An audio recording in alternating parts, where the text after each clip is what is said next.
one of our next documentary films is going to focus on the boycott, divestment, and sanctions movement.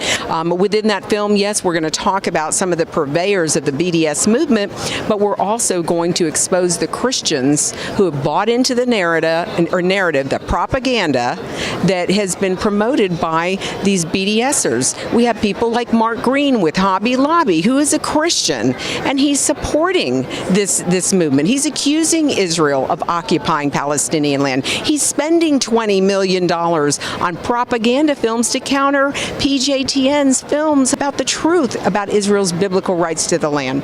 They're accusing Israel of occupying Palestinian land. Dr. Uzi Landau this morning during the prayer breakfast for Israel, he even mentioned this land is not occupied territories. It is, like Begin said, it's liberated territories. And it's time for we as Christians to pull out our Bible and dust it off and start upholding the Word of God. And so I'm excited to be here. We've been here since 2007. The response we had with Ambassador John Bolton was completely just incredible. In fact, Monday night, Ambassador Bolton brought us a very important message, a very sobering message, that we are almost past the tipping point. And that's why it's so critically important as Americans that we stand up. The world looks to the United States and our leadership to take a stand, but our government is not representing we the people. So our goal is to try to organize and mobilize Christians to say, you know what, we're taking our nation back.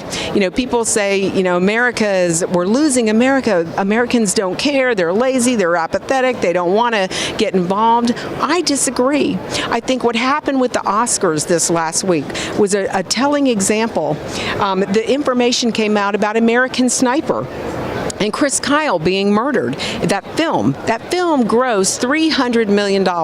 It was also being reported that film reached a broad audience. There were young people, there were older people, and everybody in between. $300 million as of the last weekend at the box office. It took 7 films to gross $300 million. 7 of the films that were introduced at the Oscars. I believe that what America said with American Sniper at the box office, we were sending a message to our elected officials that we are Chris Kyle and that we are not going to stand. But what we've got to do is we've got to give people real tangible things that they can do simply to be able to take back this country. And this is where it starts, at the NRB convention.